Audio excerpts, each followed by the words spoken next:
Okay, so today let's talk crime because I'm sick and tired of the nonsense I keep seeing from politicians and police commissioners in Trinidad. Sick and tired of it. Over and over again, we see the same nonsense. Tighter laws, harsher sentencing, more aggressive policing. It's like a broken record in Trinidad, and it's been playing for years. It's been playing for years. I am sick and tired of the same nonsense being peddled over and over again, and it's not going to fix the current crime situation in Trinidad. Stop falling for it, and please stand up and hold these people to account. They are lying to you. It's BS. The definition of madness is doing the same thing and expecting a different result. If those solutions that they've been touting for the last 30, 40, 50, 60 years, if they worked, then Trinidad would probably be the safest place on the planet today. Trinidad would be the safest place on the planet today. Yet it has some of the highest crime rates, not just in the Caribbean, possibly in the world. And yet all you see is politicians touting the same nonsense. Police commissioners, the Gary Griffins of this world. Oh yeah, we need more technical ability. We need tougher sentencing. We need a magistrate to do this, and we need the courts to do this, and we need this blah blah blah. It's all nonsense, man. Come on. At what point are we going to wake up and realize these people are lying to us? They're dishonest. They're charlatans for the most part. Please stop listening to them. Please. It's I don't know how else to put this. I don't know how else to say to people. I don't know how else you could get this through. And I understand why people are in this position, because they're being lied to by the people at the top. And if there's crime being high crime in your area and you're not one of the perpetrators of this crime, you want the police to come in and lock everyone away and lock them up, throw away the key is what you want to do. And I understand that. But that has never been the solution for crime. It has never been the solution for crime. The solution for crime has always been to bring it's a community effort. It's government has to plow money and infrastructure and education into that society, into the community, right? So if you have a bunch of people who are youngsters, no one wakes up in the morning. You don't wake up a kid or a child or a youngster. Don't necessarily wake up in the morning thinking, oh, today I'm going to go and murder some people and I'm going to go and create some crime. That's because of their circumstances. Their circumstances allow them to be thinking the way they are, puts them in the situation that they are. So if you change their circumstances, you're likely to change who they are. That's the tried and tested method. Those are facts. Arresting our way out of crime has never been something that's worked. Like I said, if it worked, it would have worked by now. It would have been done by now. We still, in Trinidad, it's still legal. As much as it hasn't been done since the 1990s, Dole Shady was the last person to be executed, I believe, and his gang. The death penalty in Trinidad is still legal. It is still legal in Trinidad. Yet we had 633 murders last year, which is a record high. So why are we can't keep, honestly, I don't know. I don't know if the country has just lost its mind. I don't know if people are just not educated enough, but these people are lying to you. The politicians, the police commissioners, the lawmakers, they are lying to you. Because if you believe that a tougher sentence is going to come in and you are going to see a reduction in crime, like I've said to you before, why hasn't it worked already? Because we've been doing it for years. We've been bolstering the laws for years. This idea that longer sentencing in prison is going to somehow stop someone from going out and robbing someone, it's just madness. There's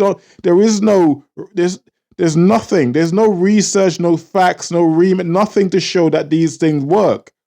It doesn't. And I know it sounds good. When people talk about it, lock them up and throw away the key. It sounds good, but the reality is so much different. And I'm giving you the facts here. Every research that's been done across the world has shown the only way to stop it is an injection into that community, into that country of opportunities. Places that youngsters could hang out on an evening after school, after they've been to school, they go home. What do? They want somewhere to hang out. Rather than hanging out on the street, you give them a social club. You give them an after-school club. You give them football clubs or music places or computer places where there's computer studies available or whatever they're interested in. You give them and you keep them stimulated. You get them from a young age. That's the difference. That's what's going to change it. But that means that the government is going to have to plow money into the system. They're going to have to invest more into the system. So it sounds better. It's all sound bites. Tougher this, tougher that. Bring back the death penalty. All this nonsense. It doesn't work. It does not work. I'll give you an analogy here, right? It's like someone who develops diabetes. Aside from me doing these videos and everything else I do and working in the criminal justice system, etc., fitness, health is one of my expertise. It's something I've done for years. I've competed as a natural bodybuilder across the world. I've won several world championships, whatever. For people who do not know me, that's not me bragging. That's me going on to a topic that I know a little bit about. So I'm going to touch on something like diabetes, right? Someone who develops diabetes or becomes diabetic, you go to the doctors, you go to the hospital, and doctors say, "Oh, well, you're diabetic now. You're going to have to take insulin, right? You're going to have to take insulin. And now you're on insulin for the rest of your life." But for everyone who knows or knowledgeable about what diabetes is, knows that diabetic is a reversible illness, right? It's a completely reversible illness in most circumstances. But it means you're going to have to put some work in. You have to go to the gym, you're going to have to exercise, you're going to have to cut down on your carbohydrates and sugar. And you should see you should see an improvement in your illness. In fact, you should see a full reversal of the illness if you stick to a plan where you eat low sugar, low carbohydrates, you exercise, you lose the weight around your stomach. You should see a reversal in this illness. That's just a little tip for anyone who suffers from this illness. You don't need insulin. Insulin does not fix the problem. Insulin just masks the issues of diabetes. I'm making this point to say, what caused you to get the diabetes in the first place is most likely because you were eating junk food and sugar, high sugar food, high carbohydrates, not exercising, not looking after yourself, and you end up developing diabetes, right? So a large percentage of the Caribbean community are diabetic. This is why I'm making this point. I'm making this point in relation to policing. What causes someone to go out and take up a gun or a knife or go and rob someone? It's because of the system that they live in. 9 times out of 10. I don't want to sound like I'm making excuses for everyone because everyone has an option, right? We're all human beings. We all have an option. We all could decide to go one way or the other. But sometimes your circumstances are so bad that you are forced to go and do something that's completely illegal, completely against human nature, completely against the grain because you are so desperate. 60% of the violence in Trinidad is because of gang violence. So it starts from the ground up. It starts from that place where you've been eating crap food, rubbish food. You've been eating junk. You develop diabetes.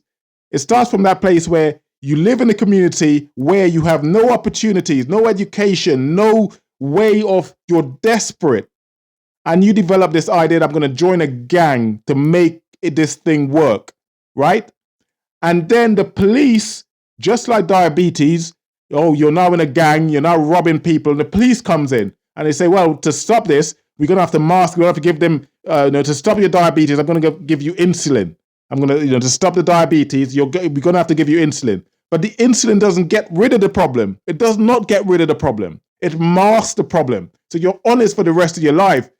You're just honest for your life until you die, until you eventually die. Instead, what you should be doing is trying to stop yourself from getting the diabetes in the first place, right?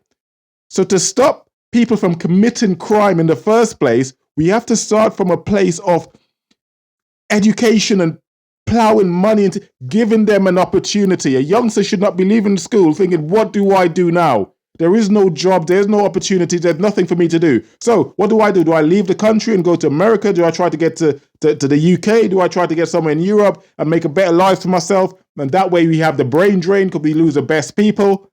And if they can't do that, then of course, America's clamping down on people from the Caribbean coming over and all over the world. In fact, Britain's doing the same, England's doing the same. So that's a choice that you don't even have anymore for the most part. You can't even come. And I don't want people to do that anyway, like having done to me. One day I will tell my story as to how I ended up in the UK. But nonetheless, we end up with a brain drain as well. That's another thing we don't talk about.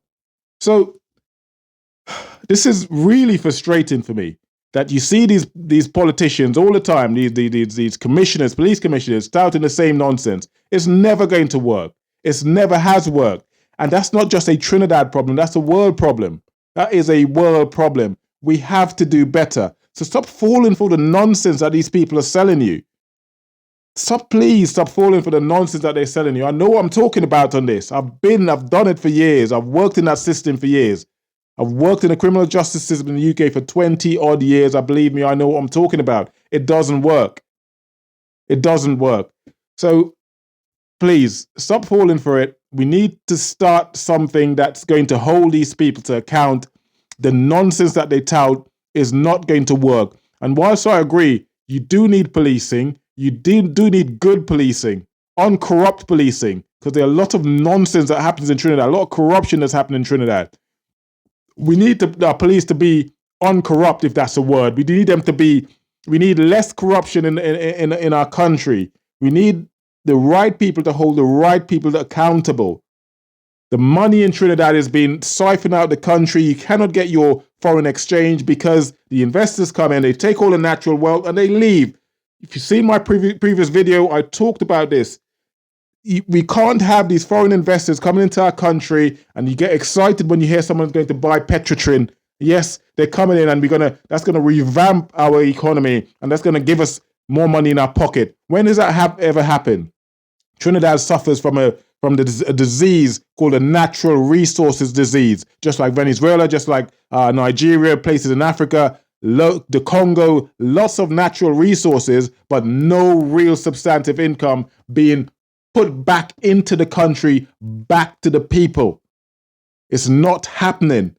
So the money is being siphoned out of the country over and over again. It goes off to wherever it needs to go to, whoever decided to invest in our country to take our natural resources, and we see pennies from it, waiting for some money to trickle down. Trinidad is a rich country, like I've said to you on previous videos. There's a lot of money in Trinidad. The wealth is going elsewhere. So, but to go back onto this policing issue, we need to do better. This is atrocious. I'm going to link a short video of Gary Griffin alongside, I believe it's an acting police commissioner. You guys would know better. I'm not sure what his title is, but they are peddling the same nonsense about tougher sentencing and the judges need to do this and the courts need to do this. This is just masking the issue of crime. The state of emergency reduced murders. It probably did by a few here or there, but you can't keep a state of emergency in forever. You cannot keep that in forever. It cannot be kept in indefinitely. At some point, it will be, and it will be taken off. Or it will be. It can't keep it in forever. You can't have people. You can't have it forever. We can't live in that state forever. I'm frustrated by all of this. Believe me, I'm sweating because I'm so frustrated by all of this. But listen, we need to do better. We need to do better. So here's your call for action. Please join me on this channel. I think we can, with enough people on board, enough subscribers, enough people following the Trinidad Empowerment Network, maybe our voices, not maybe 100%, we can have a voice, and your voice can be heard. Because if we have enough people collectively, we have 1 million people on this platform. Say we have 1 million people on this platform. Do you think Stuart Young could ignore us?